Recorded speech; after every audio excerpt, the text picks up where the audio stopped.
Le poème s'intitule « Tue-le ». Aux yeux de tous, je suis le jeune berger, pourtant un roi en devenir.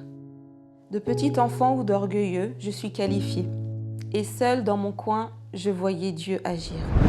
Quand on passe du temps avec le Seigneur, il nous révèle les choses. Il nous révèle des choses sur nous, il nous révèle des choses sur lui, il nous révèle des choses sur l'ennemi. Tue-le, d'accord? On ne peut pas tuer les esprits, on ne peut pas tuer... Il m'a dit oui, mais un géant, ça ne se chasse pas gentiment comme ça. Va-t'en, je te chasse. Non, c'est pas comme ça. Pourquoi? Parce qu'un géant, ça persiste. Nous sommes le rendez-vous des vrais adorateurs.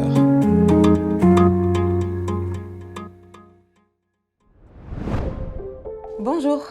Bonjour. Ça va bien? Ça va et toi? Ouais, ça va très bien. Comment tu te sens? Très bien, en forme. Et toi? Pareil, en forme. Vraiment très en forme. J'ai quelque chose de spécial pour toi aujourd'hui. C'est un poème.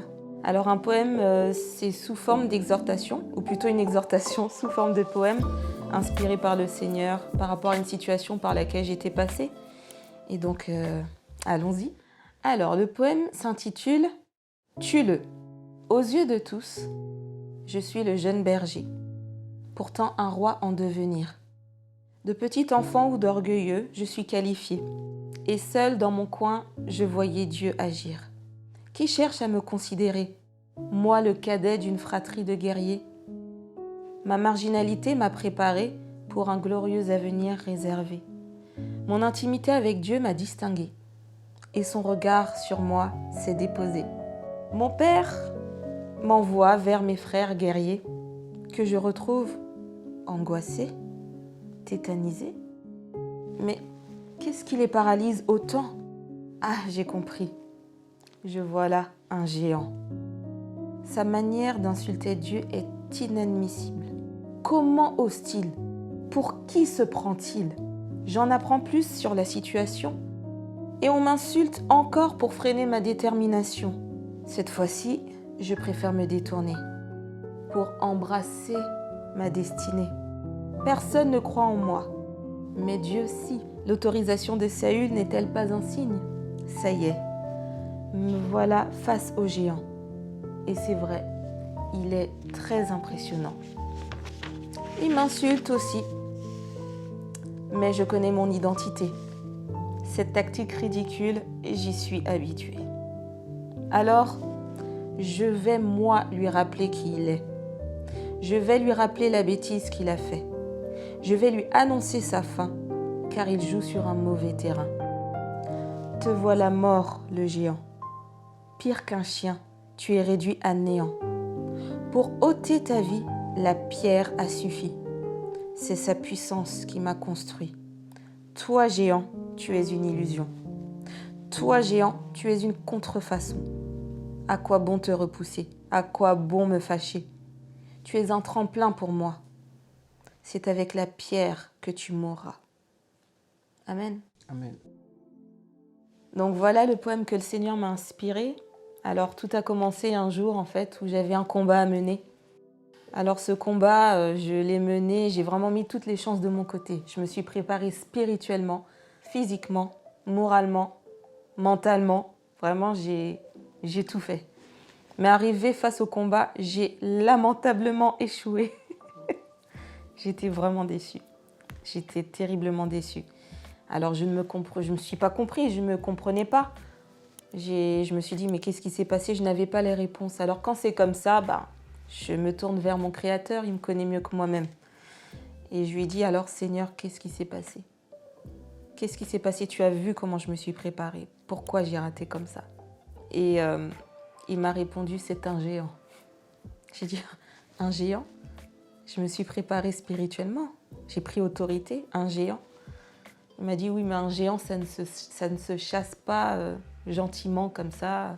Va-t'en, je te chasse. Non, c'est pas comme ça. Pourquoi? Parce qu'un géant, ça persiste. Le poème que j'ai lu a été inspiré du passage de 1 Samuel chapitre 17, versets 17 à 58, donc la fin du chapitre. Et en fait, ça parle de l'histoire de David et Goliath. Ok. D'où le géant. Et donc, effectivement, quand j'ai vu Goliath, j'ai vu qu'il était plutôt très persévérant parce qu'il passait son temps, plusieurs jours, il ne se lassait pas de venir pour insulter Et son objectif, c'était de paralyser. Donc, plein de guerriers, des vaillants guerriers, qui avaient de l'expérience depuis leur enfance, ils étaient tous paralysés, même le roi. Pourtant, David ne l'était pas. Alors, Seigneur, comment faire pour terrasser un géant? Parce que bon, tue-le, d'accord? On ne peut pas tuer les esprits, on ne peut pas tuer les géants. C'est une façon de dire justement, c'est comme un peu dire mourir à soi-même. On ne s'auto-flagelle pas, on ne se suicide pas. C'est pour dire que, voilà, on réduit à néant ce qu'il faut réduire à néant. Donc là, le géant, il faut le terrasser, il faut l'anéantir. Alors comment faire? C'est en valorisant son intimité avec Dieu. Pourquoi? Parce qu'en fait, Dieu, quand on passe du temps avec le Seigneur, il nous révèle les choses. Il nous révèle des choses sur nous, il nous révèle des choses sur lui, il nous révèle des choses sur l'ennemi. Et à partir de là, et de la parole de Dieu, ça nous permet de maîtriser sa parole, de la déclarer face aux situations et de remettre les choses à leur place. Qui est Dieu par rapport au géant? Qui suis-je par rapport au géant? Et qui est le géant par rapport à Dieu, par rapport à moi? Parce qu'on a tendance à mettre les montagnes, les géants, au-dessus même de Dieu, alors que Dieu est au-dessus de tout et nous-mêmes, nous sommes au-dessus des géants. Et ça fait toute la différence. À partir de là, on peut déclarer, prophétiser sur notre vie, comme ce que David a fait. Son point fort à David, c'était qu'il connaissait son identité, il connaissait l'identité de Dieu. Et c'était ce qui a fait la différence par rapport aux guerriers qui étaient paralysés. Et à partir de cet affront, avec la connaissance que Dieu et les révélations que Dieu nous donne, on n'aura plus qu'à crier victoire à Jésus. Amen. Amen. Est-ce que tu as des choses que tu aimerais rajouter? Oui, bien sûr. Et c'est un poème très riche, très riche parce qu'il y a beaucoup de leçons dedans. Et ce que j'ai bien aimé, c'est la réponse de Dieu envers toi. Hein. Quand il t'a dit qu'un géant, on ne l'affronte pas gentiment et tout. C'est d'ailleurs ce qu'on voit dans la Bible quand Jésus est venu sur terre.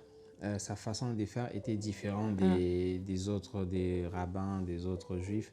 Et le peuple même s'étonnait de comment Jésus chassait les démons. Il disait, mais il parle même au vent, il menace les démons et il parle avec autorité parce qu'ils n'avaient jamais vu ça, en fait. Ouais. Pourquoi Jésus faisait ça? Pourquoi c'était différent? Parce que Jésus, lui, il vient de là-haut, là où le Père est. Et il dit même lui-même dans l'Évangile que je ne fais rien. Tout ce que j'ai fait, c'est ce que je vois faire le Père. C'est-à-dire tout ce que j'ai fait, c'est juste une représentation de ce qui se passe là-haut. C'est pour dire que si vous êtes en intimité avec Dieu, vous allez reproduire le ciel sur la terre. Donc, c'est un peu ça, c'est une révélation. Quand on est en intimité avec Dieu, on saura comment affronter les géants. Donc, voilà un peu ce que moi, ça m'a... la phrase qui m'a beaucoup touché. Amen, gloire à Dieu. Alors à toi, très cher ami qui a suivi ce poème et cette exhortation, je t'invite à ne pas minimiser tes temps d'intimité avec Dieu, car Dieu a beaucoup à nous révéler, à nous apprendre, surtout sur notre identité, afin d'embrasser notre destinée. Alors je te souhaite une très belle journée, belle soirée et à très bientôt. Nous sommes le rendez-vous des vrais adorateurs.